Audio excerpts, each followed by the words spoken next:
sa ating pag-uumpisa, awitin natin ang To God Be the Glory. Okay, sige, time lahat.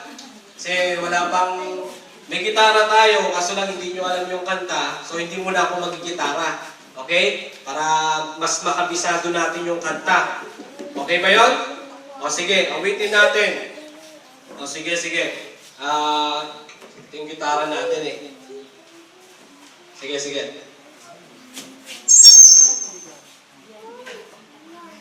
Ayan. Hawakan nyo na lang yung ito, tara dito. Ayan, hawakan mo na lang yung mic. Dali, hawakan mo. Lagyan mo sa bibig ko. Kung may subo lagyan mo lang. Sige. Ayan, sige, angat po.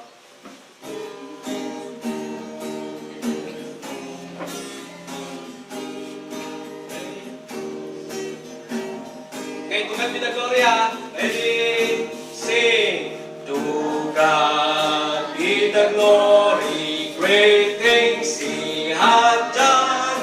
So loved He the world that He gave us His Son, who yielded His life an atonement for sin, and opened the life gate that all may go in. Chorus. Praise the Lord, let the earth hear His voice. Praise the Lord, let the people rejoice. Oh, come to the Father through Jesus the Son, and give Him the glory, great things He hath done. Number 2, great things He hath done. Ano number 2? Ano number 2? Oh, perfect redemption. Ready? Sing. Oh, perfect redemption.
Number 2.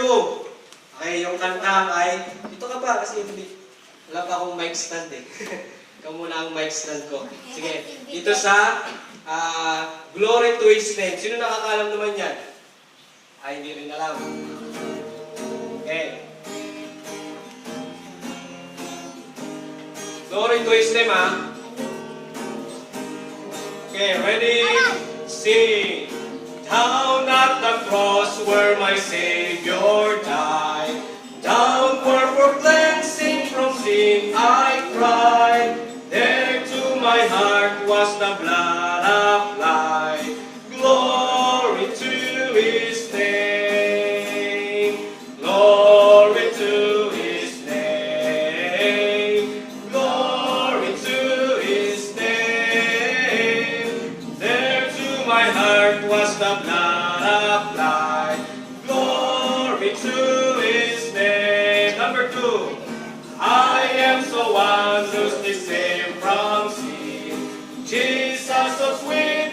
abides within. There at the cross where He took me in. Glory to His name. Glory to His name. Glory to His name. There to my heart was the blood of life. Glory to His name. Number 3. Oh, precious fountain that saves from sin. I am so glad I have entered in. There Jesus saves me and keeps me clean. Glory to His name. Chorus. Glory to His name. Glory to His name. There to my heart was the blood of life. Glory to His name. Number 4. Come to this fountain so rich and sweet. Cast thy poor soul at the Savior's feet. Plunge in today and be made complete. Glory to His name. Chorus. Glory to His name. Glory to His name. There to my heart was the blood of life. Glory to His name. Okay, yan lang muna yung kanta natin na dalawa para inyong makabisado. Okay? O sige po, sa ating kumusta naman yung araw nyo?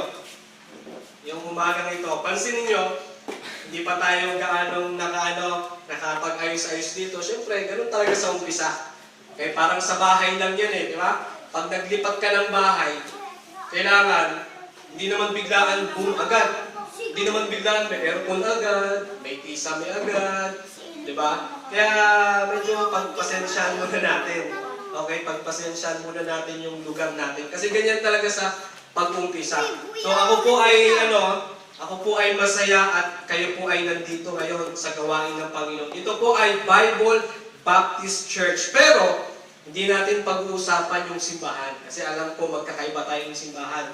Pero hindi dito issue ang simbahan.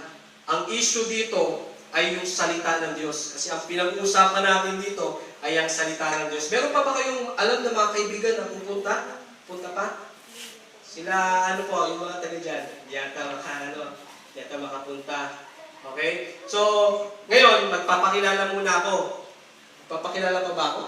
Kilala niyo naman ako, di ba? Ako nga si Pastor Jake. Ang apelido ko ay Sentino. Okay? Yung papa ko, yung Sentino, taga doon kami sa Samar. Pero yung side ko, yung mama ko ay Agnes Yuhit ko. Ang Yuhit ko ay, di ko alam kung saan parte, pero nandito kami sa Barangay Balayang, yung gilid ng plaza.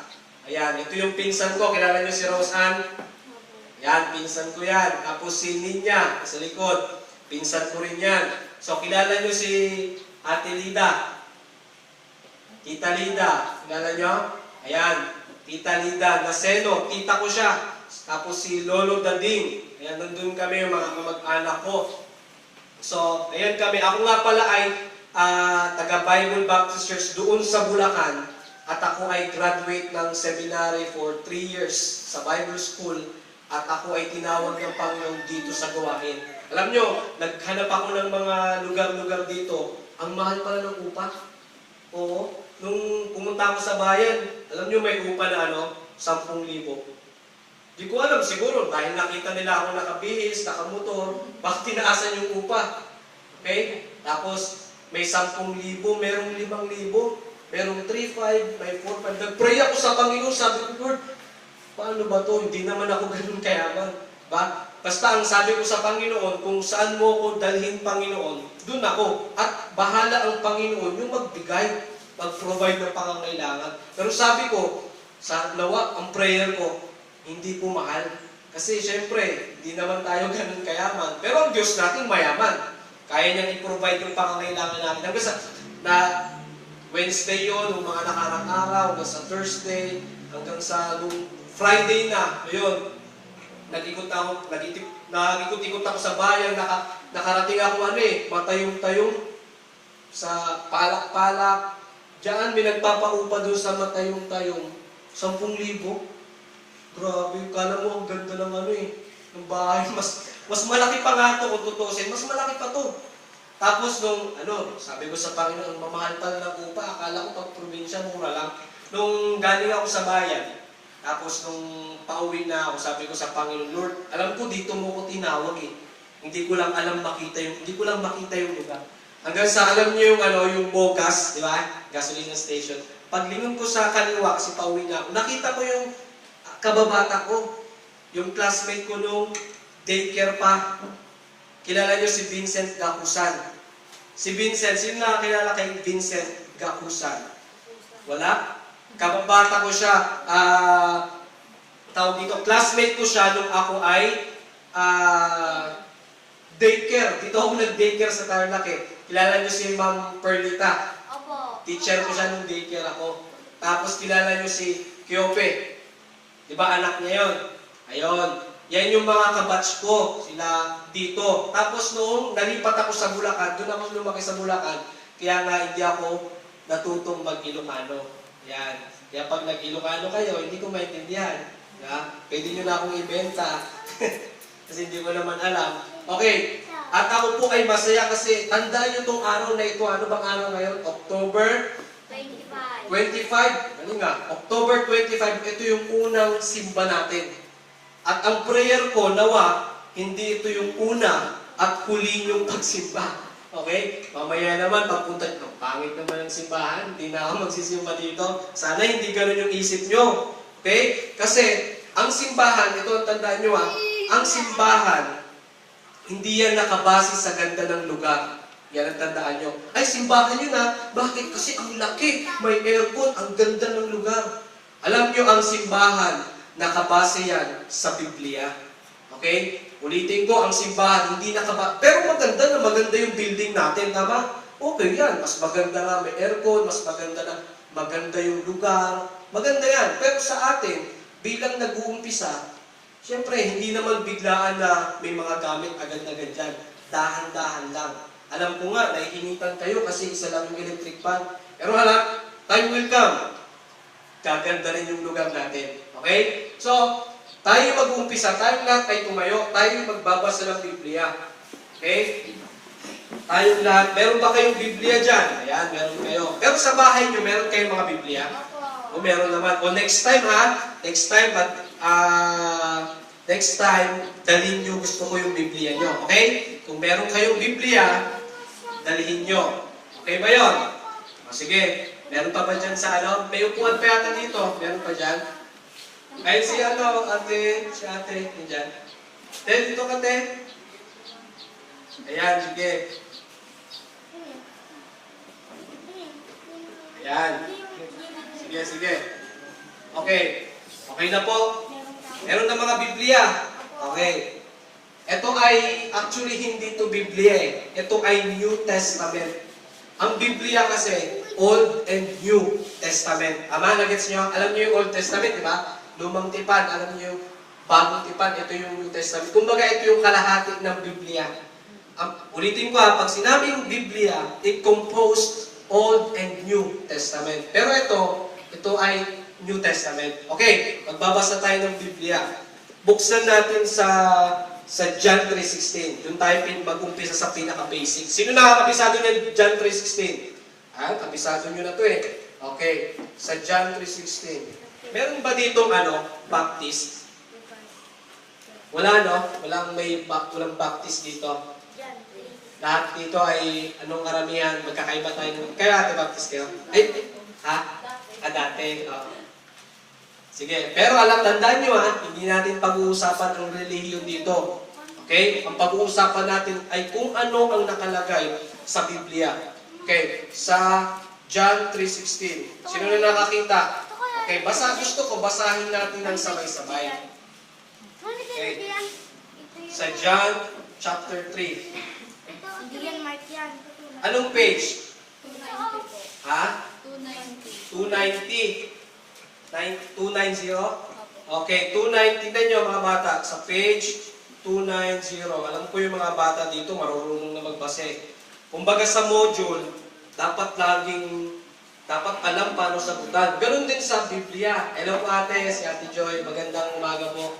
Pasok po kayo ate. Pagpasensya nyo na po, medyo maliit pa lang.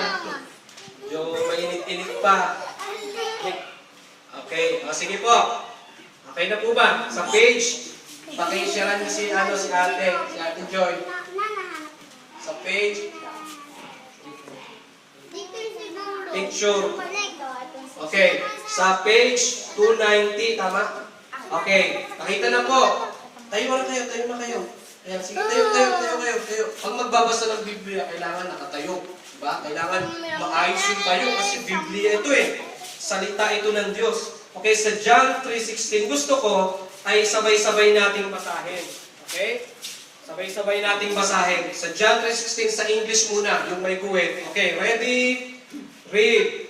For God so loved the world that He gave His only begotten Son, that whosoever believeth in Him should not perish, but have everlasting life. Okay, ituloy natin sa 17. Okay, ready? Read. For God sent not His Son into the world to condemn the world, but that the world through Him might be saved. Verse 18. Ready? Read. He that believeth on Him is not condemned, but he that believeth not is condemned already, because he hath not believed in the name of the Son, in the name of the only begotten Son of God. Okay, sa John 3:16, yung 16 dyan, tignan natin sa Tagalog. Basahin natin yung 16 lang. Ready? Tagalog, read. Sapagkat gayon inibig ng Diyos ang sanlibutan, na ipinagkaloob niya ang kanyang bugtong na isinilang na anak, upang ang sino mang sumampalataya sa Kanya ay hindi dapat mapahamak, kundi magkaroon ng walang hanggang buhay. Tayo po yung manalangin. Ama naming Diyos na makapangyarihan sa lahat, kami po yung nagpapasalamat sa oras na ito. Salamat po sa kalakasan. Salamat po na kami po ay nagkatipon-tipon dito para sa isang layunin. Yun ang sambahin ka po namin sa Espiritu at sa katotohanan, Panginoon. Dalangin ko po na ang mga kabataan, mga magulang na nandito po, alam namin, Lord, na hindi niyo po kami pababayaan. At dalangin po namin ang Diyos, Banal Espiritu po ang magbukas ang kanilang puso't isipan na maunawaan po nila ang sinasabi po niyang iyong salita. Ang bawat tao na papunta pa lamang dito ay ingatan niyo po sila at makapaglingkod po sila dito na maayos, Panginoon. Kayo po ang magbigay ng kalakasan sa bawat isa at ang lahat po na ito ay aming pong hiling at dalangin sa pangalan ni Jesus. Amen. Okay, maaari na pong maupo ang bawat isa. Okay, ang ating pag-aaralan, okay, kung mapapansin nyo, lagi kong binabanggit, yung, di ba, naturuan ko na kayo halos lahat, lagi kong binabanggit yung tinatawag na katiyakan ng kaligtasan. Tama? Yung kaligtasan. Bakit lagi yung naririnig? Actually, marami pa tayong topic na dapat pag-aralan. Kayo kayo. Okay. Ako muna yung pastor dito. Mamaya ka naman pastor. Okay. Kung mapapansin nyo, makinig. Kung mapapansin nyo, lagi yung naririnig sa akin yung kaligtasan, okay? Kasi alam nyo ba, ang kaligtasan, actually marami tayong topic eh. Pag tuloy-tuloy yung pagsisimba nyo dito, magiging topic natin yung simbahan, ano ba ang simbahan, ano ba yung assurance of salvation, ano ba yung church. Marami tayong doktrinang mapag-uusapan. Pero sa ngayon, ang pinakamahalagang doktrina na dapat nating matutunan ay yung tinatawag na katiyakan ng kaligtasan. Okay, pag sinabing katiyakan ng kaligtasan, kumbaga review lang ito ha. Alam ko, napakinggan nyo na to nung ako ay nagbahay-bahay, tapos nag-share sa inyo ng Biblia. I-review lang natin. Okay, para talagang masigurado natin. Kasi alam nyo, balang araw, kapag ang tao binawian ng buhay, habang buhay na siyang mapupunta sa walang hanggan. Dalawa lang yan, di ba? Walang hanggang kasiyahan sa langit o walang hanggang kapahamakan sa impyerno. Ngayon, pag sinabing kaligtasan, katiyakan ng kaligtasan, hindi ito yung kaligtasan sa sakit, hindi ito yung kaligtasan sa disgrasya. Ibig sabihin, kaligtasan na kapag binawian tayo ng buhay, ay tiyak natin kung saan pupunta ang ating kaluluwa. Ngayon, tiyak nyo na kung saan pupunta, di ba? Saan? Sino tiyak na sa langit pupunta? Tiyak na. Ang tanong, bakit sa langit?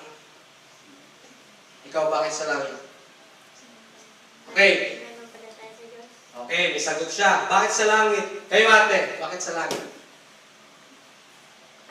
Hindi sigurado. So, makinig kayo maigi ha. Kasi para mas maunawaan natin, maaring yung iba dito, naalala nyo pa yung tinuro ko.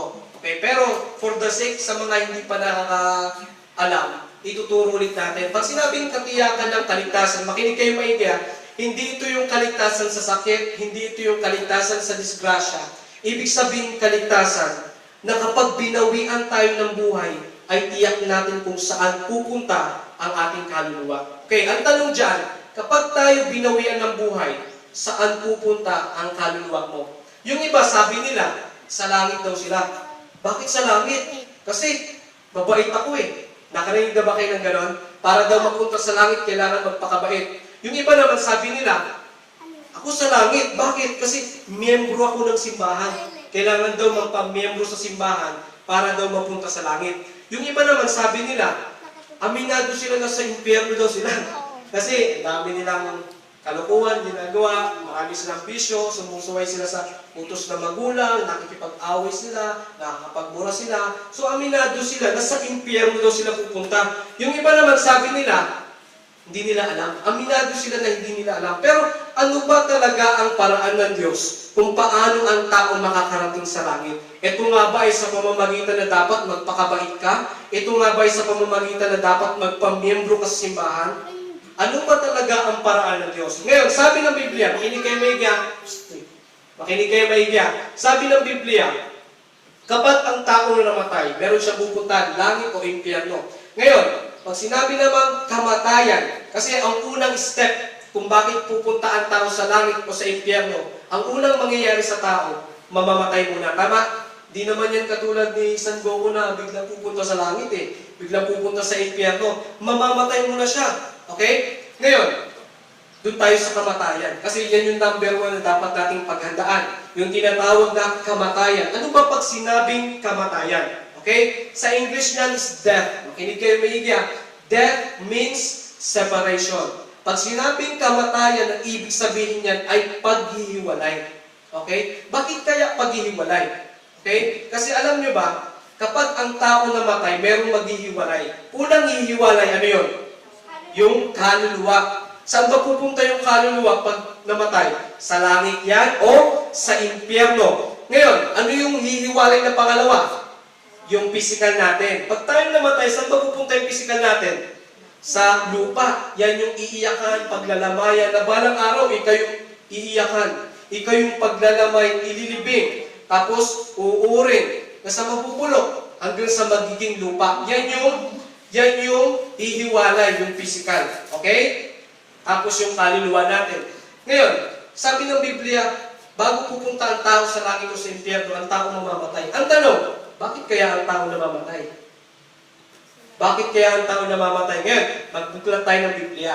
Sa Romans 6:23. Tignan nyo kung anong page siya. Romans 6:23. Yan po ang dahilan kung bakit ang tao ay mamamatay. Sa Romans 6:23. Anong page yan?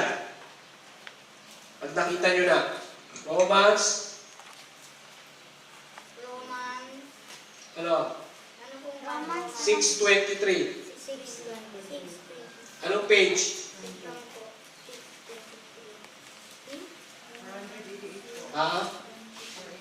Okay, 488. O tama, 488. Yung may guhit, yung 23. Romans 488. Yung may guhit dyan na 23. Okay? O sige, nakita nyo na po. O sige, sabay-sabay natin basahin sa Tagalog. Okay, Romans 6:23. Ready? Read. Sapagkat ang kabayaran ng kasalanan ay kamatayan, datapwat ang kaloob ng Diyos ay walang hanggang buhay sa pamamagitan ni Jesucristo na ating Panginoon. Ayan, sabi ng Biblia, sapagkat ang kabayaran, tama ba? Sapagkat ang kabayaran ng ng kasalanan ay kamatayan. Okay, ulitin ko yung sabi ng Biblia, makinig kayo makinig. Sabi ng Biblia, sapagkat ang kabayaran ng kasalanan ay kamatayan. So, ibig sabihin pala, kaya ang tao mamamatay dahil sa kasalanan. Ang tanong, naniniwala ba kayo na lahat tayo makasalanan? Tama, kasi yung Biblia mismo nagsabi na lahat tayo makasalanan. Saan nakikita yan? Sa Roma 3:23. Atras lang kayo ng konti. Yung chapter 3 naman, chapter 3. Okay, sa page 480. 480. Nakasulat dyan na lahat tayo ay makasalanan. Oo, yung 23. Nakita nyo na po? O sige po, sabay-sabay po natin basahin. Ready? Read. Ayan, anong umpisa po? Sapagkat ang lahat ay nagkasala. Ngayon, may mga tao akong... Uy. Mamaya ka na mag-preach. Ako muna mag-preach. Okay. Sabi ng Biblia, sapagkat ang lahat ay nagkasala. Meron akong mga taong narinig na, ako wala naman akong kasalanan eh. Di ba may mga ganong tao na hindi lahat ng tao makasalanan. Pero alam nyo ba, kapag sinabi mo na, ako hindi ako makasalanan, doon pa lang nagkasala ka na. Anong kasalanan yon? Nagsinungaling ka na. Nagsabi ka na wala kang kasalanan. Pero sabi ng Biblia, tayong lahat ay nagkasala. Ngayon ang tanong, saan nang galing yung kasalanan natin? Okay, naalala nyo si Eva at si Adan. Sila yung unang tao na nilikha ng Diyos. Okay? Sabi ng Biblia, ipinagbawal ng Diyos yung bunga na bawal kainin. And take note, hindi apple yon. Okay? Sabi nila, apple daw yon, pero hindi apple yon. Kung apple yon, dapat pinagbawal na kainin yung apple. Di ba? Bakit pwede pa rin kainin? Bili kayo sa palengke, daming apple dyan. O, bakit pwede pa rin kainin? Kasi hindi apple yung sinasabi na kinain daw ni Eva at Adan. Okay, take note walang nakalagay sa Bible kung anong prutas yun. Kaya huwag tayong magbanggit na apple yan, apple, hindi apple yan. Mangga yan, hindi mangga yan. Lalong hindi ubas yan. Diba? Kaya, walang specific na bunga. Ang ginawa nila, kinain nila yun. Tapos, anong kasalanan nila? Sumuway sila sa utos ng Diyos. At sabi ng Biblia sa Roma 5:12, yung kasalanan na ipasa, namana natin yung kasalanan. Okay? Kaya sabi ng Biblia, ang tao mamamatay dahil sa kasalanan. Yung binasa natin kanina sa Roma 6:23, tama? Sapagkat ang kabayaran ng kasalanan ay kamatayan. So, ibig sabihin, dahil lahat tayo ay makasalanan, ibig sabihin, lahat pala tayo ay mamamatay. Diba? Sabi ng Biblia, lahat tayo makasalanan, so ibig sabihin pala, lahat tayo mamamatay. Okay. Dahil sigurado na lahat tayo mamamatay, ang tanong, saan tiyak mo pupunta ang iyong kaluluwa? Yan ang tanong dyan. Kasi sigurado na sa langit ba o sa impyerno? Sabi ng iba, sa langit daw kasi mabait sila. Sabi ng iba, sa langit daw kasi miyembro sila ng simbahan. Ang tanong, ano ang paraan ng Diyos kung paano ang tao makakarating sa langit? Yan ang tanong dyan. Ano ang paraan ng Diyos? Sasagutin natin yan kung anong nakalagay sa Biblia. Ito nga ba ay sa pamamagitan ng kabaitan? Ito nga ba ay sa pamamagitan ng pagpapamiyembro sa simbahan? Ano ang paraan ng Diyos kung paano ang tao makakarating sa langit? Ngayon, yung kanina, yung kamatayan, alam niyo ba, sabi ng Biblia, ang langit at impyerno ang pupuntahan ng tao. Alam niyo, kapag tayo napunta sa impyerno, tandaan niyo ito habang buhay na tayo nandun. Kaya ngayon pa lang, kung para sa inyong pandinig ay joke lang yung impyerno, parang wala lang, tignan natin balang araw kapag ikaw nakapunta doon. Siyempre, ayaw natin doon. Sabi ng Biblia, meron doon uod na hindi namamatay. Uod na hindi namamatay. Papasok sa tenga, papasok sa mata, lalabas sa ilong, papasok sa bibig. Yan yung sabi ng Biblia. Ganyan ang impyerno. At sabi ng Biblia, merong uod doon na hindi namamatay at merong apoy doon na hindi namamatay. Okay, alam niyo ba ang apoy doon sa impyerno? Yun yung pinakamalakas na apoy. Paano mo masabi na pinakamalakas na apoy? Nakakita na kayo ng ng acetylene. Alam niyo yung acetylene?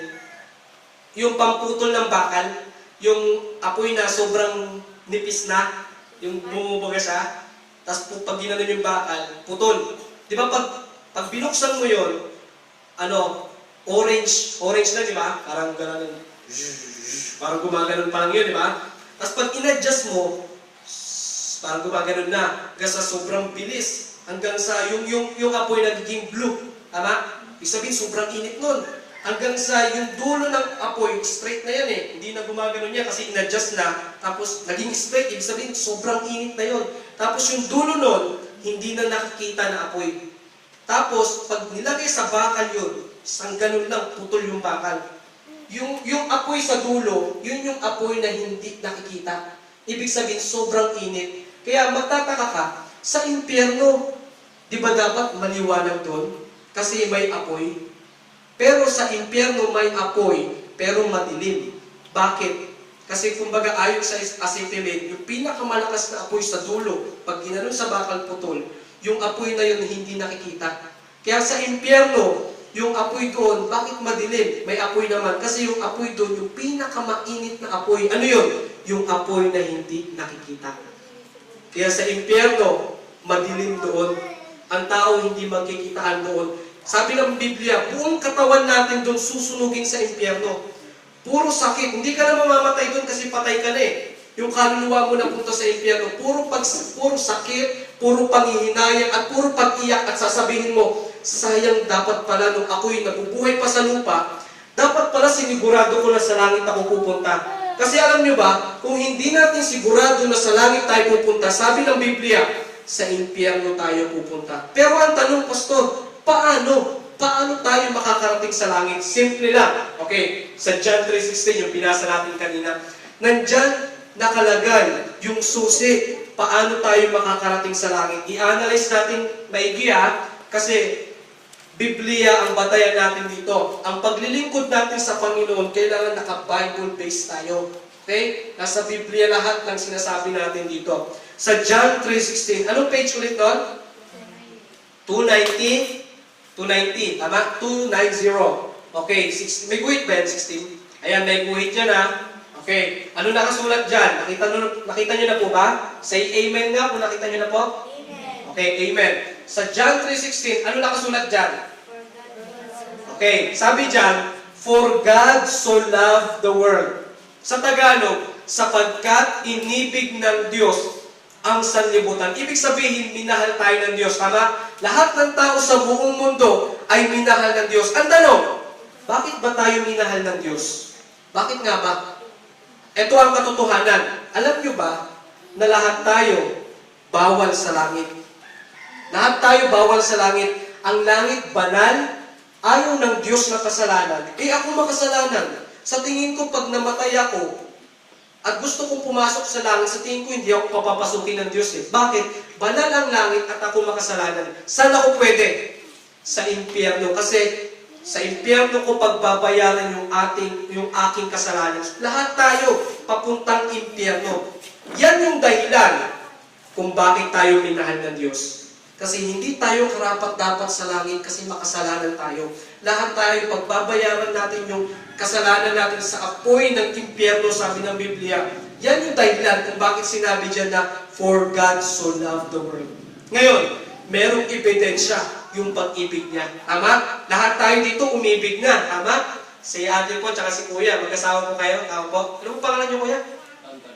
Kuya Tonton, tapos si Ate Maris. Di ba po? Merong ebidensya yung pag-ibig niyo po sa isa't isa. Anong ebidensya nun? Pagbibigay. Tama? Pag mahal mo ang isang tao, magbibigay ka. Tama? Hindi naman, meron kang mahal na tao tapos hindi mo binibigyan.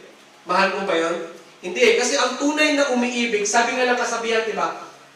Ang tunay na umiibig ay nagbibigay. Okay? Yan ang pag-ibig. Nagbibigay. Pag mahal mo yung magulang mo, pag meron ka, ibibigay mo. Ang batayan ng pagbibigay, hindi naman pera eh. Tama? Hindi naman ibig sabihin na pag nagbigay ka, pera agad. Pwedeng bigay mo yung pagsunod mo sa magulang mo. Di ba? Mga bata, mahal nyo ba yung magulang nyo? Opo. O, sinusunod nyo ba? Opo. Talaga, ah. Diba? Pag mahal ang magulang, sinusunod. Pag sinabi na, bili ng ano, pag sinabi ng bili ng toyo, bili. Diba? Eh, ang problema sa mga bata, pag may kapalit, sumusunod eh, ha? Ma, bigyan mo ng, ay ma, diba? Pag, anak, bili ka ng ano, ng toyo. Pagbalik, ma, ito na po, akin na lang yung sukli. Diba? May kapalit. Alam niyo ang pag-ibig, pag mahal natin yung magulang natin, susunod tayo kahit walang kapalit. Diba? Susunod tayo kasi mahal natin yung magulang natin. Nagbibigay tayo sa kanila. Alam niyo ba, meron tayong Diyos, tama? Minahal tayo ng Diyos. Anong ebidensya ng pag-ibig ng Diyos? Siya ay nagbigay. Tama? Sino yung binigay niya? Ano sabi dyan? For God so loved the world that He gave His only begotten Son. He gave His only begotten Son. Okay, ibinigay niya yung kanyang kaisa-isang anak. Sino yon?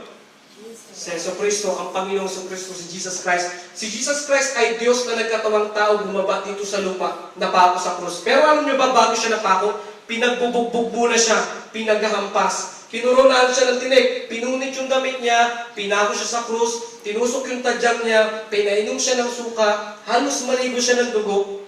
Bakit niya nagawa yon? Kasi mahal niya tayo. Mahal ka niya. Mahal ka niya. Mahal niya tayong lahat. Kasi ayaw niya na basta-basta na lamang tayong mamatay at mapunta sa impyerno. Actually, ang totoo niya, tayo dapat yung ipapako sa krus eh. Tama? Pero hindi kasi tayo karapat-dapat. Ako, kung ipapako ko yung sarili ko sa krus para iligtas ko yung sarili ko mula sa kapamakan sa impyerno, hindi ako karapat-dapat. Alam niyo kung bakit? Makasalanan ako eh. Pero dahil sa si Kristo yung umako ng ating kasalanan, kaya siya napako sa krus ng Kalbaryo kasi siya yung karapat-dapat na magligtas sa atin. Hindi natin kayang iligtas yung sarili natin. Tanging si Jesus lamang ang makapagliligtas sa atin mula sa kapamakan sa impyerno. Ngayon ang tanong, paano ang tao makakarating sa langit kapag binawian siya ng buhay? Yung kanina, sa John 3:16, ano kasulat doon? For God so loved the world that He gave His only begotten Son. Ito ang paraan. Anong sunod? That whosoever believeth in Him should not perish, but have everlasting life. Sa Tagalog, kung sino man yung believeth, ano yun? Maniniwala. Sa isang term yan, o mananampalataya. Kung sino man ang mananampalataya, sabi dyan, sa Kanya. Sino yung Kanya dyan? Yung only begotten Son. Sino yung only begotten Son? Si Jesucristo. Sabi ng Biblia, kung sino man ang mananampalataya sa Kanya, kay Jesus, ano sabi dyan? Ay hindi mapapahamak. Hindi mapapahamak saan? Sa impyerno. Sabi ng Biblia, kundi magkakaroon ng buhay na walang, di ba? Everlasting life. Saan ba ang buhay na walang hanggan? Sa langit ba yan o dito sa lupa? Tama, sa langit yan. Kasi dito sa lupa, meron tayong hangganan. Kasi mamamatay tayo dahil sa ating mga kasalanan. Yan ang hangganan natin. Pero ang maganda doon, meron namang regalo sa atin ng Diyos. Ano yun? Yung everlasting life. Buhay na walang hanggan. Saan yun? Sa langit. Pero sabi ng Biblia, kung sino man ang mananampalataya sa Kanya, ay hindi mapapahamak sa impyerno, kundi magkakaroon ng buhay na walang hanggan sa langit. Sabi ng Biblia, ngayon ang tanong, ano pala ang paraan ng Diyos? Paano tayo makarating sa langit? Tama, maniwala. O manampalataya. Sinabi doon, di ba, sa Tagalog, kung sino man ang mananampalataya sa Kanya. Hindi po dyan nakalagay na kung sino man ang magpapakabait. Nakalagay ba doon? Hindi, di ba? Hindi rin sinabi dyan na kung sino man ang magpapamiyembro sa simbahan. Nakalagay ba dyan? Hindi. Ano nakalagay? Kung sino man ang mananampalataya sa Kanya ay hindi mapapahamak sa impyerno, kundi magkakaroon ng buhay na walang hanggan. So sa madaling salita, ano ang paraan ng Diyos? Paano tayo magkaroon ng buhay na walang hanggan sa langit? Manampalataya. Okay. Pag sinabing pananampalataya, ito yung 100% kang naniniwala kay Jesus na siya lamang ang makapagliligtas sa iyo mula sa kapahamakan sa impyerno. Yan yung pananampalataya. Okay? Ngayon, sabi ng iba, para mapunta ka sa langit, kailangan magpakabait. Nakarinig na ba kayo ng ganyan? Siguro maraming beses na. Si Kuya Tonton, nakarinig na rin po kayo ng ganyan. Maraming beses na. Para daw ako, nung bata pa lang ako, yan yung laging pumapasok sa isip ko. Para daw mapunta sa langit, kailangan magpakabait. Ito, tandaan nyo ito ha. Alam nyo ba, na hindi pagpapakabait ang makakapagdala sa atin sa langit? Alam nyo ba kung bakit hindi pagpapakabait? Kasi hindi sa lahat ng oras mabait tayo. Tama? Hindi sa lahat ng oras mabait tayo. Ngayon, mabait ka. Maya-maya, hindi ka nakikinig sa pastor. O di ba? Mabait ba yun? Ngayon, mabait ka. Maya-maya, tumatayo-tayo ka. Ba? Mabait ba yun? Di ba? Ngayon, mabait ka. Maya-maya, nag-iisip ka ng hindi maganda sa kapwa mo. Maya-maya, nagbisyo ka. Maya-maya, nagmura ka. Maya-maya, sumuway ka sa utos na magulang. Nakipag-away ka. Ang tanong, mabait ba yun? Hindi. So, ang kabaitan ng tao, paputol-putol. Ngayon, mabait ka. Mamaya, hindi. Mabait, hindi. Mamaya, bukas, bakalawa, hindi ka na mabait. Ngayon, nakaupo kayo dyan, mabait kayo. O, paglabas ng simbahan, mabait pa rin kaya. Diba? Paputol-putol yung kabaitan natin. Tama po ba? Nagigets niyo po? Paputol-putol yung kabaitan natin. Kaya hindi yan magiging daan patungong langit kasi putol-putol. Pero kung si Jesus ang gagawin mong daan patungong langit, straight yan. Walang lapis, walang kulang. Bakit? Walang kasalanan si Jesus. Kaya ang kabaitan ng tao, paputol-putol. Ngayon, sabi naman ng iba, para daw mapunta ka sa langit, kailangan magpamiyembro ka sa simbahan. Sino nakaligda ng gano'n? Para daw mapunta sa langit, kailangan magpamiyembro. May mga ganyan turo magpamiyembro daw sa simbahan. Pero ito, alam nyo ba? Hindi pagpapamiyembro sa simbahan ang makakapagdala sa atin sa langit. Bakit hindi pagpapamiyembro sa simbahan? Kasi una sa lahat, hindi naman simbahan ang napako sa krus. Sino ang napako sa krus? Si Jesus, hindi ang simbahan. Kaya maganda na maging mabait ka, okay yan. Maganda na meron kang simbahan, okay din yan.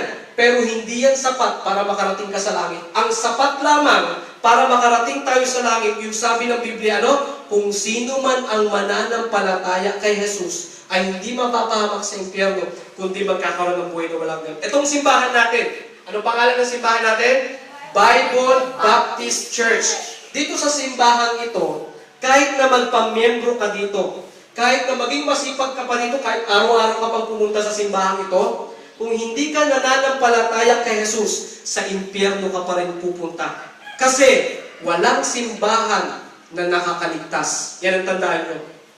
Itong simbahan na ito, Bible Baptist Church, tandaan nyo po, hindi ito nakakaligtas. Hindi ito magdadala sa inyo sa langit. Ang magdadala sa inyo sa langit ay si Jesu Kristo. Manampalataya sa Panginoong Kristo. Yun ang makakapagdala sa atin sa langit. Yung tanging pananampalataya sa Panginoong Kristo. Ngayon, tatanungin ko kayo, kayo ba ay naniniwala kay Jesus? Kayo ba ay 100% at naniniwala sa Kanya na siya lamang ang makapagliligtas sa inyo mula sa kapahamakan sa impyerno? Naniniwala ba kayo doon? Nananampalataya kayo doon na siya lamang? Sabi ng Biblia, kailangan nating tanggapin si Jesus. Kung nananampalataya ka ngayon, seryoso, 100% sa iyong puso, na siya lamang ang makapagliligtas sa iyo mula sa kapahamakan sa impyerno. Sabi ng Biblia, meron tayo ngayong buhay na walang hanggan.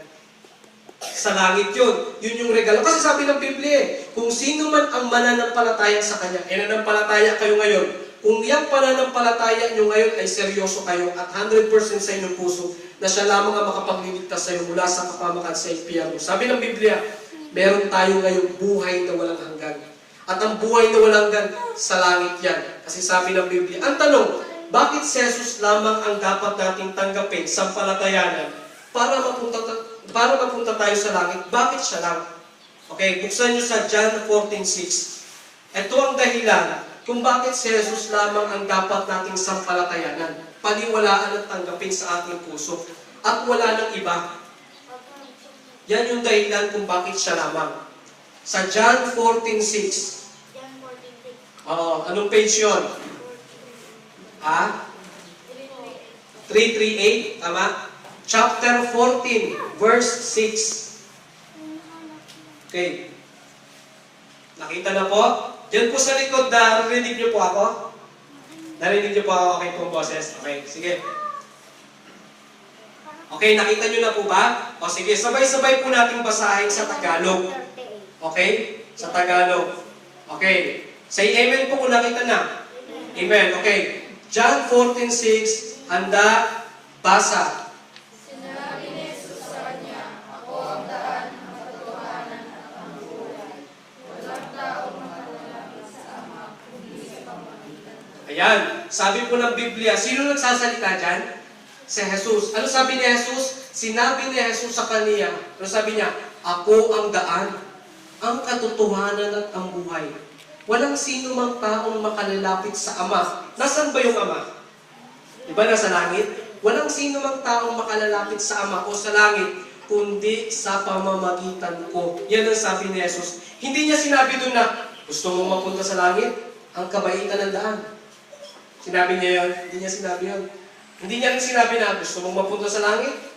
Magpamiyembro ka sa simbahan, yan ang daan. Hindi niya sinabi yun. Anong sinabi niya? Ako ang daan.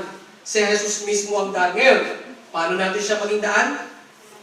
Manampalataya sa Kanya. Kasi sabi sa John 3:16, kung sino man ang mananampalataya sa Kanya, ay hindi mapapahamak sa impyerno, kundi magkakaroon ng buhay na palanggan. So sa madaling salita, para po tayo ay mapunta sa langit kapag bawian tayo ng buhay, ang tanging paraan lamang ay manampalataya tayo kay Jesus. Tanggapin natin si Jesus sa ating puso na ating Panginoon Diyos at tagapagligtas. Ngayon ang tanong, sino sa inyo ang gustong tanggapin ang Panginoong Kristo? Magtaas po ng kamay. Seryoso tayo dito. Kasi ang pinag-uusapan natin dito, buhay. Buhay ang nakataya dito. Na kapag ikaw binawian ng buhay sa isang iglap lang, pagmulat mo na sa impyerno ka na, hindi ka na makakalabas doon. Sa ngayon, siguro parang joke lang sa iyo yung impyerno. Pero tingnan natin, balang araw kapag binawian tayo ng buhay, doon tayo magkakatalog.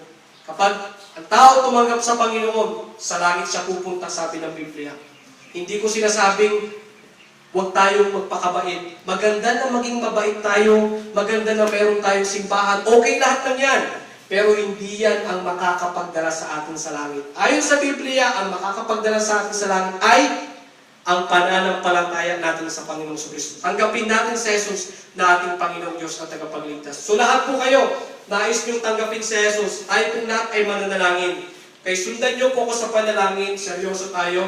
Ito po yung panalangin ng pagtanggap sa Panginoon. Tayong lahat ay pumikit, tayong lahat ay manalangin. Ito po yung panalangin ng pagtanggap sa Panginoong Kristo. Igagayad ko lamang po kayo.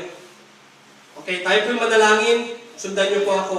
Ama naming Diyos, salamat po sa oras na ito na aking pong nalaman ang simpleng paraan ng katiyakan ng kaligtasan. Salamat po na nalaman ko po na ako'y makasalanan at hindi kayang iligtas ang aking sarili sa apoy ng impyerno. Kaya patawarin niyo po ako sa aking kasalanan. Ako po ay naniniwala at nananampalataya sa Panginoong Kristo na siya lamang ang makapagliligtas sa akin mula sa kapahamakan sa impyerno. Hindi ang kabaitan, hindi ang pagpapamiyembro sa simbahan. Panginoon, iligtas niyo po ako. Tinatanggap ko po ang Panginoong Hesukristo sa aking puso na aking Panginoon, Diyos at tagapagligtas ng aking kaluluwa.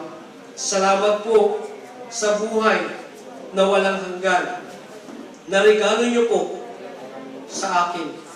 Sa pangalan ni Jesus. Amen. Ngayon, sino yung tinanggap niyo? Si Jesus. Ano yung regalo niya sa atin? Yung buhay na walang hanggan. Ang buhay na walang hanggan, di mo nakikita yan. Saan ba yun? Kala ko ba pag tinanggap ko siya, nasa akin na, iyan ay pangako ng Diyos. Na kapag binawian ka ng buhay, sa langit ka pupunta. Sabi ng Biblia. Ngayon, pag tinanong kayo, saan kayo pupunta kapag binawian ka ng buhay? Ang sagot mo, sa langit na. Bakit sa langit? Dahil ba sa mabait ka? Hindi. Dahil ba sa may simbahan ka? Hindi. Dahil saan? Dahil sa nanampalataya ako sa Panginoong Kristo. O talaga? Sinong nagsabi niyan? Sabi ng Biblia. Saan makikita? Sa John 3:16. Ano sabi doon? Kung sino man ang mananampalataya sa Panginoon Kristo, ay hindi mapapahamak sa impyerno, kundi magkakaroon ng buhay na walang hanggan. Naunawaan niyo ba? Naunawaan niyo na ngayon na akala mo dati dahil sa magpakabait tayo. Ngayon, ganito, makinig po. Dahil sa tumanggap na kayo sa Panginoong Kristo, buksan niyo sa John 1:12. Tignan niyo sa John chapter 1, verse 12. John 1:12. Pakibanggit na lang po yung page, kung anong page yan. 282. Ha? 282. 2:82. Sa John chapter 1.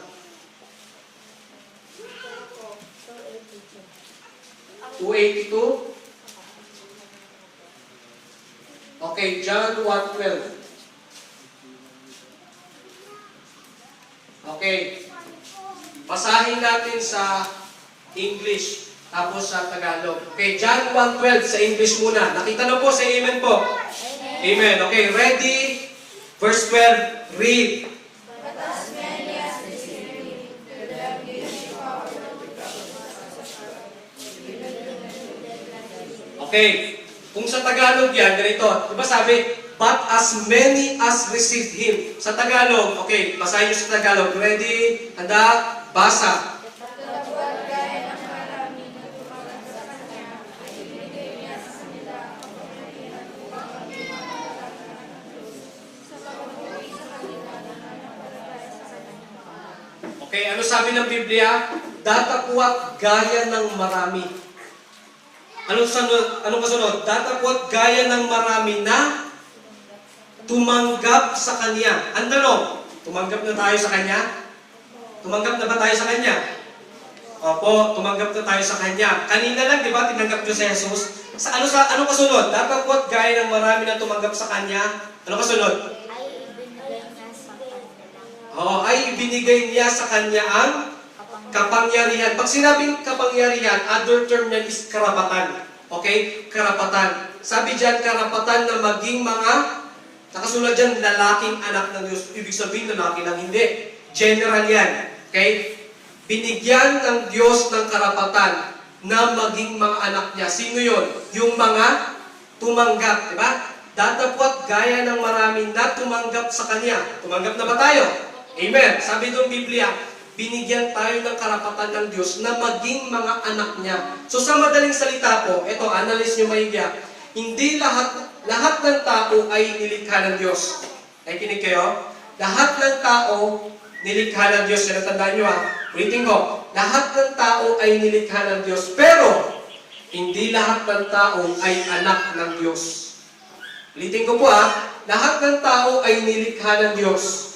Pero, hindi lahat ng tao ay anak ng Diyos. Ang anak lamang ng Diyos, yung nakasulat dyan sa John 1:12, binasa nyo kanina, datapwat gaya ng marami na tumanggap sa Kanya, ay binigyan ng karapatan na maging mga anak ng Diyos. Kung sino lang yung anak ng Diyos, yun yung mga tumanggap sa Panginoon. Ang tanong, kaninong anak sila? Kung tayo tumanggap sa Panginoon, anak na tayo ng Diyos, ang tanong, kaninong anak yung mga hindi tumanggap? Ito last, sa John 8:44. Diyan nakasulat kung sino yung ama nila, kung kaninong anak sila. John 8:44. Anong page? 315? 316? 316? Okay. 44 Okay, pasahin nyo yung umpisa. Okay, ready? Handa sa Tagalog. Tagalog. Say amen po kung nakita na. Amen. Okay. Handa, basa. Kayo ay sa inyong ama.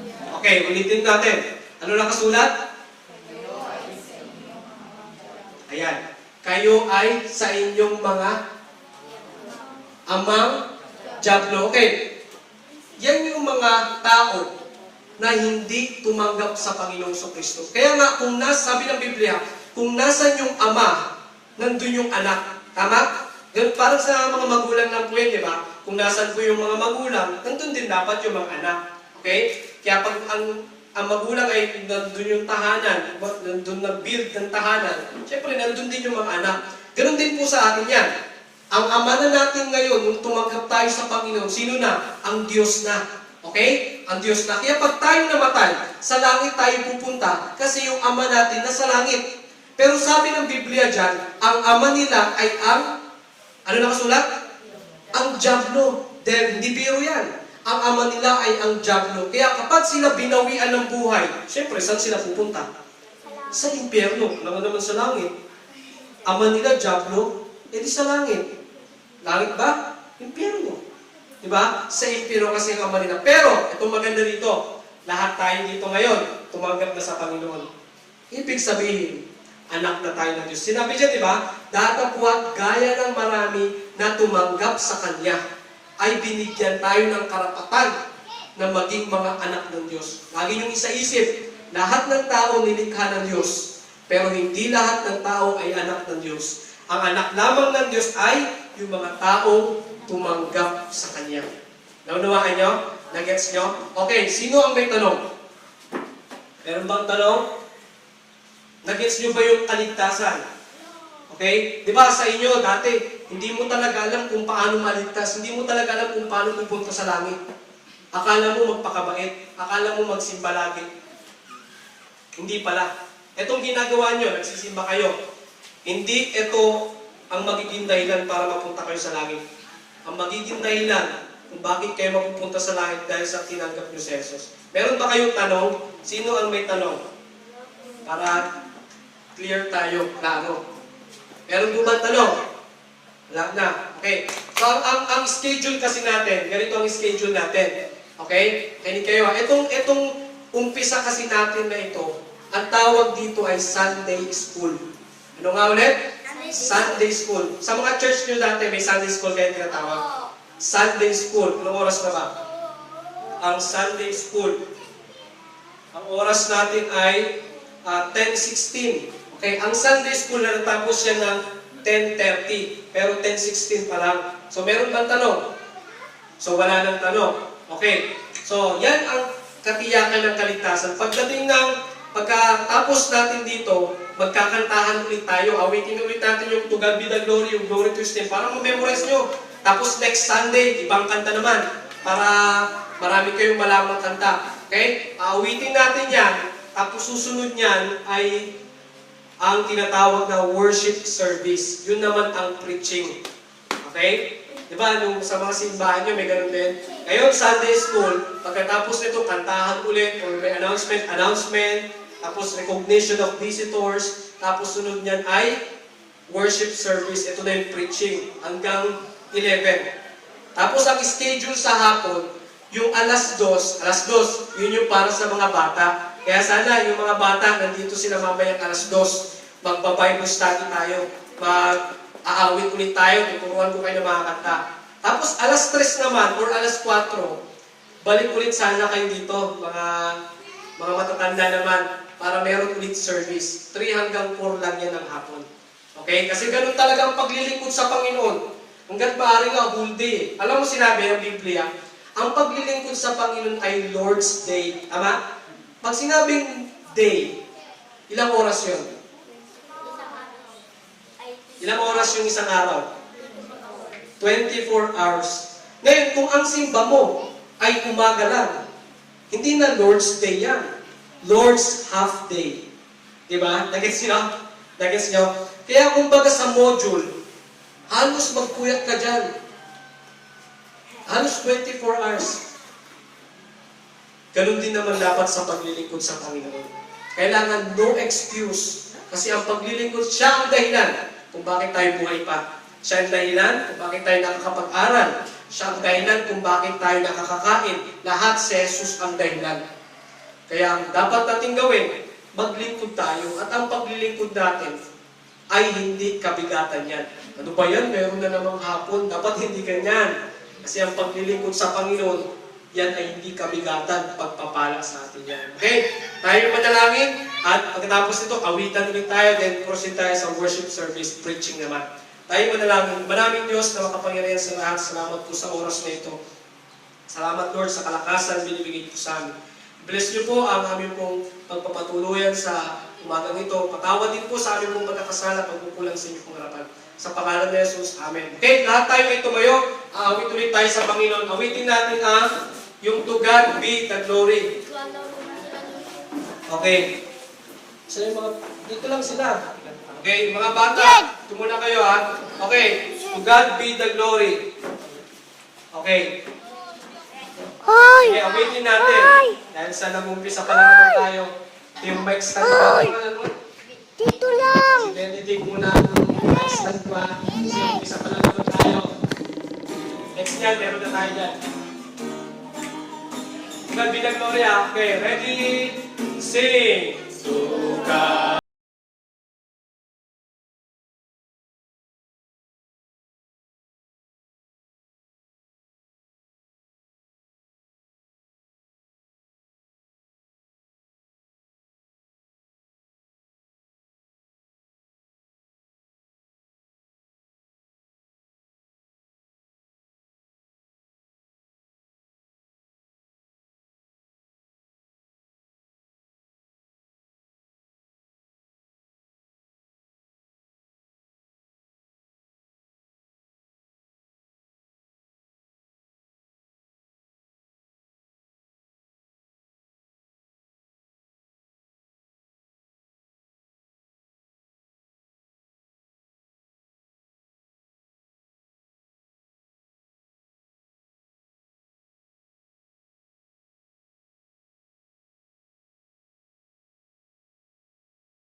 His voice, praise the Lord, praise the Lord.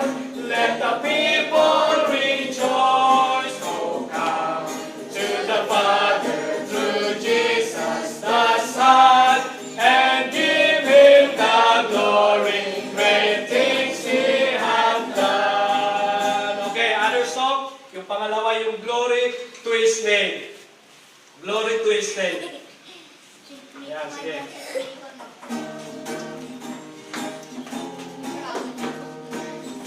Okay, ready? Sing.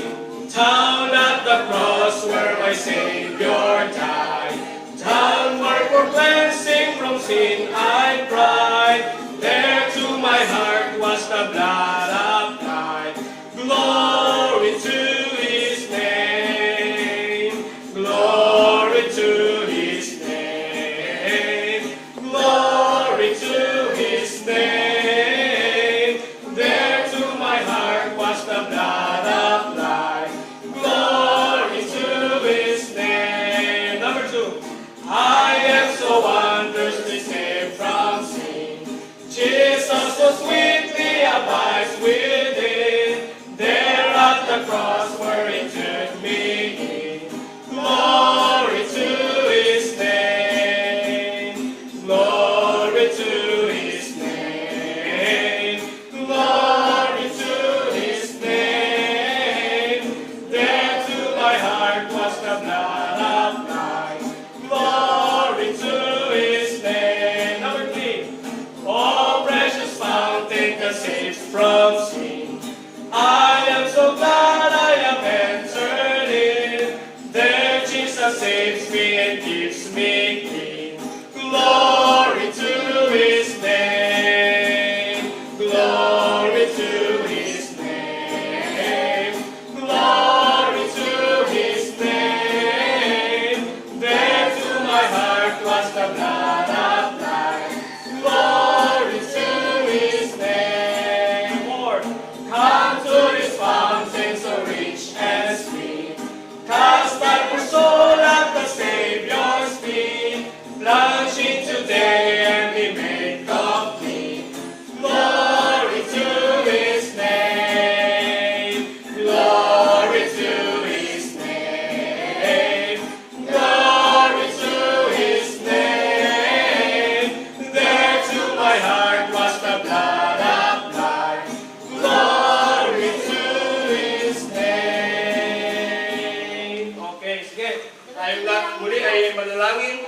Nag-iling tayo nakatayo.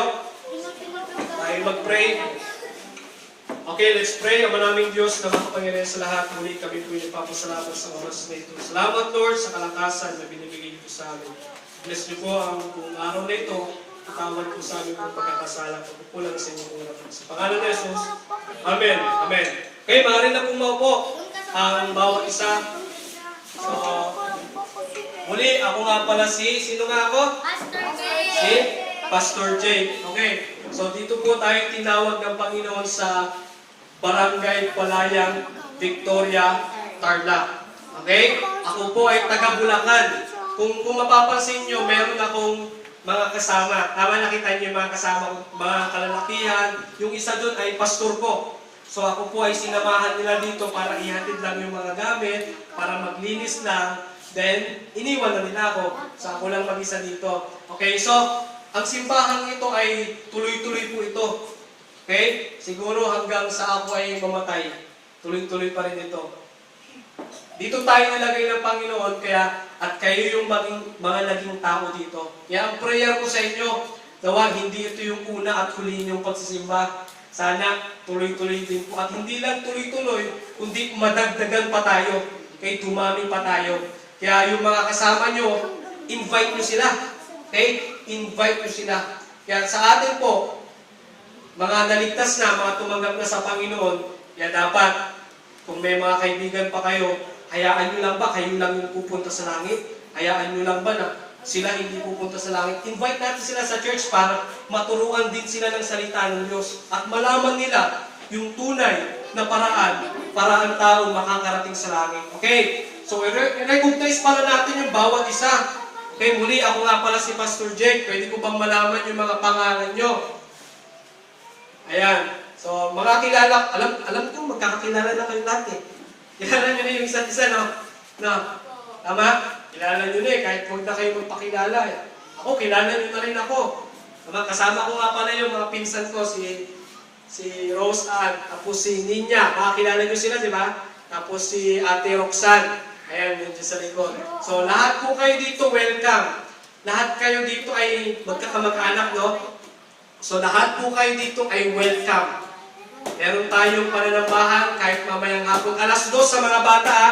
Alas 2 mga bata, balik kayo, ha? Okay? O sige, sa ating pag-uumpisa muli, tayong lahat ay tumayo, tayo po ay magbabasa ng Biblia. Dako na tayo sa preaching. Okay, sa worship service. Kanina, Sunday school. Ngayon, nagkantahan na tayo, tapos may mga bisita tayo dyan. Kaya lahat, ang totoo niyan, lahat naman kayo bisita eh. Tama? Kasi nag-umpisa pa lang natin. Okay, sige. Magbabasa ulit tayo ng Biblia. Okay? Buksan natin sa John 1:12. Okay. Ito yung kaninang binasa nyo. Okay, John 1:12. Nakita nyo na po? Anong page yan? 282. 282 sa John 1:12.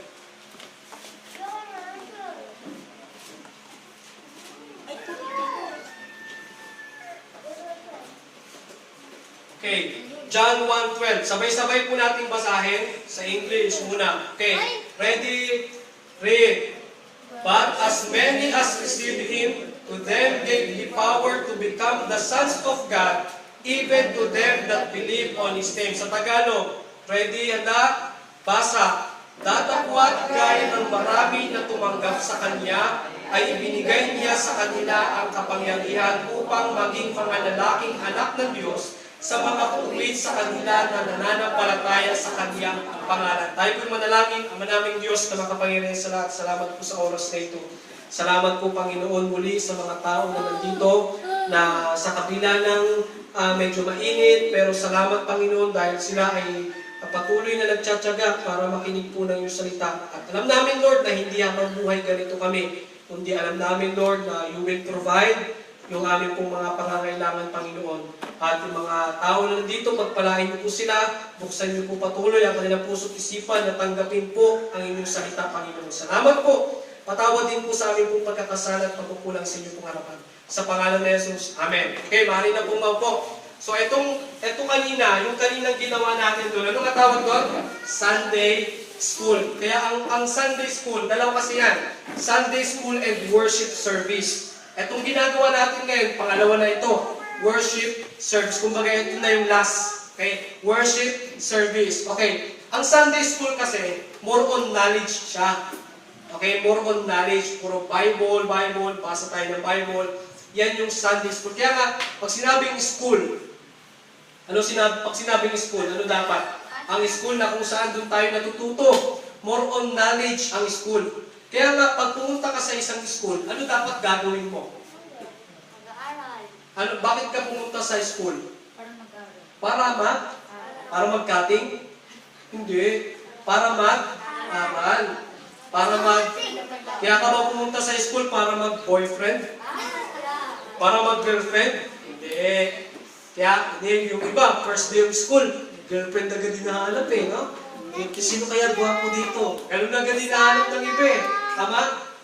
Yung mga kabataan ngayon, sabi nga, mapupusok yung damdamin ng mga kabataan ngayon. Diba? Yan yung, mayroong purpose o mayroong dahilan kung bakit nasa school ang isang estudyante. Tama? Para mag-aral. Ganun talaga. At pangalawa, para makinig. Saan? Sa turo. Okay, alam nyo ba na ang simbahan ay inalintulad din ito sa isang school. Okay. Pag sa school, pag pumunta kayo sa school, gusto nyo ba na nalilate kayo? Kahit nga sa online class, di ba? Ayaw yung balik kayo. Alam nyo ba, makinig kayo may gas, kasi kailangan natin itong ma-analyze Kailangan, pagdating sa Panginoon, dapat hindi unfair. Kasi minsan, pagdating sa mga secular na bagay, minsan doon tayo masipag, minsan gusto natin lagi doon. Pag sa school, di ba, ayaw nating malit. Pag magising tayo ng umaga, malilate na tayo sa school, nagmamadali tayo. Ligo agad, di ba? Minsan wala nang kain-kain para makapunta sa school. Parang on time. Di ba? Tama po ba? Tama? Alam nyo, ganun din po sa simbahan. Okay? Sa simbahan, at pag pumunta kang school, kailangan maayos din yung damit. Di ba? Pero maayos yung damit ko. Kasi pag hindi complete uniform, may ano bang mangyayari pag hindi complete uniform? Papalabasin. Ano pa? Ano? O minus. Diba? Gusto laging present. Mapapagalitan. Okay? Ganyan yung isip ng kabataan pagdating sa school. Okay? Alam nyo ba, ang simbahan, makinig, ang simbahan po ay nalintulad din sa isang school. Na kapag pupunta ka sa isang school, pag pupunta ka sa isang simbahan, katulad din ng school, kailangan maayos din yung damit natin. Huwag yung isipin na, okay na to, pambahay, pwede na to sa church. Pero pag sa school, complete uniform, di ba? O, di ba? Kailangan ma-realize natin yan, na kasi yung simbahan, ang nagmamay-ari dito ay ang Diyos. Mas mataas ang simbahan kaysa sa school. Kaya kung paano natin galangin yung school, kung paano tayo magdamit ng maayos sa school, kung paano tayo dapat on time lagi sa school, present lagi, dapat ganyan din sa bahay-simbahan ng Panginoon. Kailangan ibigay natin yung the best natin. Okay? Kaya ang oras natin, anong oras dapat tayo mag-umpisa? 9 a.m. Kaya nawa, ipag-pray ko kayo na sunod na linggo, kailangan makarating kayo dito. Wala pang 9 a.m. Diba? Kailangan on time. Hindi mali. Diba? Kung sa school, ayaw natin mali. Magmamadali pa tayo. Ganon din sa paglilingkod sa Panginoon. Kasi nakakahiya naman sa Panginoon kung sa school, on time ka lagi, present ka lagi. Tapos sa Panginoon, absent ka. Tapos, paglinggo, magising ka na, alas 8, alas 9. Tapos parang wala lang, ganoon din dapat sa Panginoon. Kailangan on time. Kailangan the best. Kasi sa Panginoon tayo naglilingkod. Okay? Kaya ito pong simbahan na ito, masaya po ako kasi nakarating po kayo. Ito yung unang simba natin dito. Kaya tandaan nyo itong araw na ito ito yung unang araw na kayo ay nakatin. Ulitin ko, nawa, sana, hindi ito yung una at huli yung pag-attend. Okay? Sana, ito yung umpisa ng inyong pag-attend. Kaya sabi sa binasa natin kanina, ano sabi doon? Gaya ng marami na tumanggap sa Kanya. Diba? Tumanggap na tayo kay Jesus. ligtas na tayo. Sabi ng Biblia, anak na tayo ng Diyos. Ngayon, ito naman, bilang anak ng Diyos, ano ang dapat natin gawin? Okay? Anak na tayo ng Diyos. Ibig sabihin, ligtas na tayo. Okay? Ngayon, bilang anak ng Diyos, syempre, ama na natin siya. Kasi ligtas na tayo eh. Sa langit tayo pupunta. Ang unang pumasok dyan, ito tandaan nyo noong tumanggap ka sa Panginoong Kristo, ang unang pumasok dyan ay yung relasyon natin sa Diyos. Diba, nung tumanggap tayo sa Kanya, nagkaroon tayo ng karapatan na maging mga anak ng Diyos. Anak na tayo ng Diyos, ibig sabihin, meron na tayong relasyon sa Diyos. Anong relasyon natin sa Diyos? Ama natin siya, tayo yung Kanyang mga anak. Yan ang relasyon. At tandaan nyo ang kaligtasan po ay hindi yan nawawala. Okay, halimbawa, tumanggap na ako sa Panginoon. Ligtas na ako, sa langit ako pupunta. Yung relasyon ko sa Diyos, na tumanggap ako sa Kanya, hindi na mawawala yan. Kapag binawian ako ng buhay, anytime, anywhere, anumang oras, sa langit na ako pupunta. Pero yung iba, nagsasabi na, ayun, ligtas naman pala ako sa langit na ako pupunta pag namatay ako, di, magkasala na lang ako. Diba may mga ganyan kaisipan na, ibig sabihin pala, dahil sa ligtas naman ako, sa langit naman ako pupunta, ibig sabihin pala, magkakasala na lang ako. Maggumawa na lang ako ng hindi maganda. Kasi sa langit naman ako pupunta ligtas naman ako Mali. Tandaan niyo po, ang kaligtasan ay hindi yan lisensya para tayo ay gumawa ng mali, ng masama. Kapag ikaw ay ligtas na, sa langit ka na pupunta, meron na tayong relasyon sa Diyos. Kaya ang relasyon, hindi yan nawawala. Parang sa mga magulang lang po yan, tama po, tayo mga anak. Ang relasyon natin sa magulang natin, hindi yan nawawala, tama po ba? Kahit naggaano ka pasaway, yung mga anak, di ba? Kahit kayo po, may anak po kayo na nandito, Kuya Ton, saan po? Ito si ano, ang pangalan mo? Si CJ. Ayan, TJ. Kahit si TJ, gaano kapasaway si TJ pag inutusan. Halimbawa lang inutusan si TJ, ayaw sumunod. Ang ginawa, cellphone lang. Hindi sumusunod sa magulang. Tapos, ang ginawa ni Kuya Tonton, pati ni ate, halimbawa lang, sobrang galit. Halimbawa, pinalo. Tapos pinalayas. Halimbawa lang Tapos si TJ, ang ginawa naman ni TJ, halimbawa, nagpakalayo-layo. Ang tanong, anak pa rin ba siya? Tama, anak pa rin siya. Kahit ang isang bata ay paluin, palayasin, magpakalayo-layo ganyan. Kahit saan mapunta yan, still, anak pa rin siya. Hindi mawawala ang relasyon natin sa mga magulang natin. Ang tandaan yung mga magulang. Yan ang tandaan din natin mga anak. Kaya dapat susunod tayo sa magulang. Ngayon, ganun din po yan sa Diyos. Kapag ang isang anak tayo ng Diyos, kapag tayo ay naging pasaway sa Diyos, hindi mawawala yung kaligtasan natin. Sa langit pa rin tayo pupunta. Pero, bilang mga anak, kapag ang isang bata ay pasaway, ano ginagawa ng magulang? Pinapalo. Tama? Pinapalo. Kapag pasaway ang anak, wawarningan mo na yan. Huwag mo na ulitin yun mali yung ginawa mo. Ginawa pa rin. Huwag mo na ulitin, mali. Then ginawa pa rin. Ano sunod? Palo na. Alam nyo, ganun din yan sa Diyos. Kapag tumanggap ka sa Diyos, ligtas ka na. Meron na tayong relasyon sa Diyos. Anak na tayo ng Diyos, tayo yung kanyang ama. Ngayon, pag namatay tayo, sa langit pa rin tayo pupunta. At kahit na magkasala tayo, sa langit pa rin tayo pupunta. Pero, bilang anak, kapag nagkakasala tayo, kahit na sa langit tayo pupunta, anong mangyayari? Merong palo ang Diyos. Papaluin niya tayo kung nagkakasala tayo. Kasi, ama na natin siya. Meron na siyang karapatan na paluin niya tayo. At, ang pagpalo ng Diyos ay hindi yan literal. Nalalabas yung kamay niya sa langit. Na Oy, John, paluin ka, di ba? Hindi ganun yun. Jasper, hindi ganun yun. Hindi literal. Ang pagpalo ng Diyos, makinig kayo ang pagpalo ng Diyos ay pwedeng sa sakit. Halimbawa, nagkalagnat ka. Tanungin mo yung sarili mo, bakit kaya ako nagkalagnat? Siguro, hindi na ako sumusunod sa Diyos. Yan yung mga palo ng Diyos. Pwede rin namang dahil sa sakit, pwede rin sa disgrasya. Halimbawa, kung ikaw ay nagdadrive, tapos nasemplang ka, tanungin mo yung sarili mo na, bakit kaya ako nasemplang? Siguro may kasalanan akong nagawa. At ito ay palo ng Diyos. Diba? Halimbawa, basta kung ano yung masamang nangyari sa'yo, isipin mo maigi, bakit kaya nangyari sa akin ito? Ito ba ay dahil sa hindi na ako sumusunod sa Diyos? Yan yung mga halimbawa ng palo ng Diyos. Okay, naunawaan niyo po? Naunawaan niyo? Kasi tayo yung kanyang anak. Ano unang pumasok doon? Yung relasyon natin sa Diyos. Ano yung relasyon natin? Ama natin siya. Tayo yung kanyang anak. Okay, pangalawa, hindi lang relationship, kundi responsibility. Responsibilidad. Okay? Sabi nga, di ba? Every relationship has always a responsibility. Tama?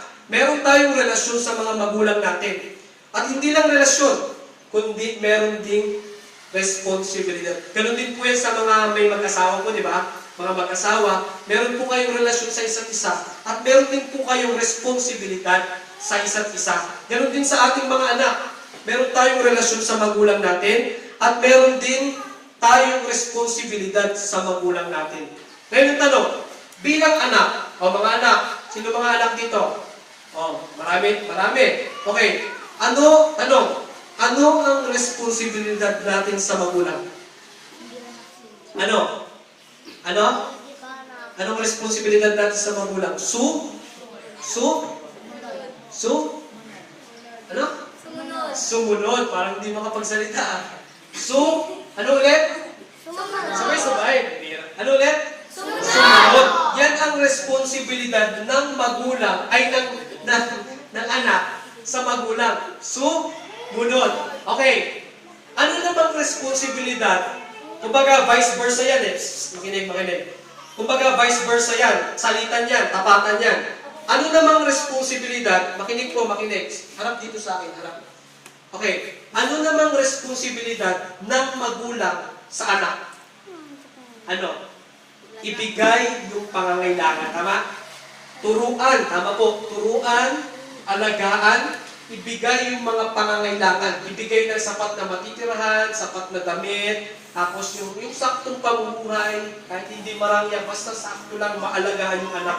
Yun yung responsibilidad ng magulang sa ating mga anak. At ang responsibilidad naman nating mga anak sa magulang ay sumunod. Tama? Naunawaan niyo po. Responsibilidad ng anak sa magulang at responsibilidad ng magulang sa anak. Ngayon, alam niyo ba, ganun din sa Diyos yan. Okay, anong unang pumasok sa atin? Relasyon. Anong relasyon natin? Ama natin siya, tayo yung kanyang anak. Then pangalawa, yung responsibilidad. Anong responsibilidad ng Diyos sa atin? Anong responsibilidad ng Diyos sa atin? Alagaan, proteksyonan, ibigay yung ating mga pangangailangan. Yan yung responsibilidad ng Diyos sa atin. Pagpalain niya tayo. Ngayon, sa atin naman, ano ang responsibilidad natin sa Diyos? Ganun din. Sumunod pa rin. Ano ulit? Ano po ulit? Sumunod. O tama, maglingkod. Kanino maglilingkod? Sa Diyos. Okay. Bakit natin siya paglilingkuran? Kasi meron na tayong relasyon sa Kanya eh. Anak na tayo ng Diyos. Ama na natin siya. Kung hindi ka ligtas, sabi nga ng Biblia, di ba, ang ama mo ay ang diablo. Kaya kapag yung mga taong hindi tumanggap, huwag ka na magtaka kung bakit puro kasamaan yung ginagawa nila.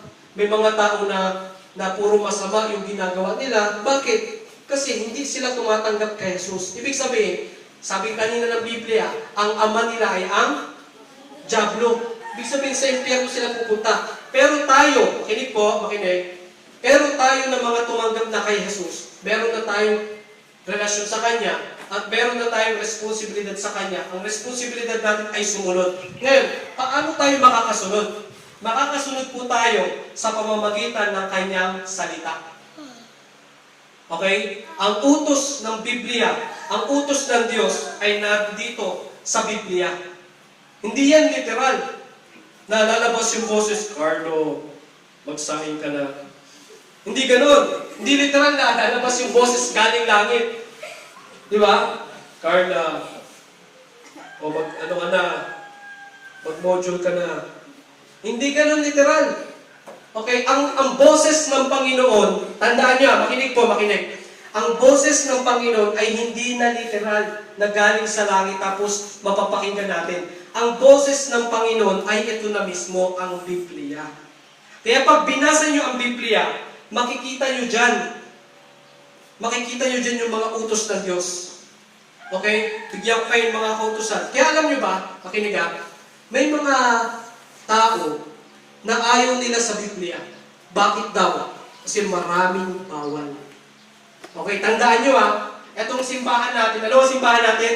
Bible Baptist Church. Itong tandaan nyo, hindi ang simbahan ang nagbabawal. Ang Biblia. Ipinapangaral lang nung nagtuturo.